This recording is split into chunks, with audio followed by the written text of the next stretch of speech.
পদ্মা সেতু rail line, metro rail, elevated expressway, third terminal, Hatirjheel প্রকল্প, Purbachal 300 fit, উড়াল সেতু নির্মাণ, বঙ্গবন্ধু যমুনা সেতু, যমুনা রেল সেতু, সমুদ্র সীমা বিজয়, বঙ্গবন্ধু স্যাটেলাইট, রূপপুর পারমাণবিক বিদ্যুৎ কেন্দ্র, Karnaphuli tunnel, Cox's Bazar rail line, Cox's Bazar আন্তর্জাতিক বিমানবন্দর, ঢাকা ও চট্টগ্রাম এক্সপ্রেসওয়ে, দায়রা বিদ্যুৎ কেন্দ্র, রামপাল বিদ্যুৎ কেন্দ্র, মাথারবাড়ি তাপ বিদ্যুৎ কেন্দ্র, 119টি বিদ্যুৎ কেন্দ্র স্থাপন, পায়রা সমুদ্র বন্দর,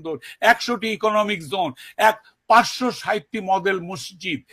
1681টি মাদ্রাসা ভবন নির্মাণ, কওমি মাদ্রাসার স্বীকৃতি, উন্নয়নশীল দেশের উন্নতিকরণ, রোহিঙ্গাদের আশ্রয় দান, সমস্ত দেশকে রেলওয়ের আওতায় আনার উদ্যোগ, ফ্লাইওভার নির্মাণ, মহাসড়কগুলোকে 4, 6 ও 8 লাইনে উন্নীত করা, এশিয়া হাইওয়ে রোড প্রকল্প, ঘরে ঘরে বিদ্যুৎ, ফ্লাইওভার, নদী ভাঙ্গন রোধ, শ্রমিকের মজুর বৃদ্ধি, বয়স্ক ভাতা, মাতৃত্বকালীন ভাতা, বিধবা ভাতা, মুক্তিযোদ্ধা ভাতা, শিক্ষা ভাতা, প্রতিদ্বন্দ্বী ভাতা, স্বামী পরিত্যক্তদের ভাতা, জেলেদের খাদ্য সহায়তা, ইমামদের ভাতা, বাসস্থান, বৈশাখী ভাতা, ডিজি কার্ড, আরো অজস্র।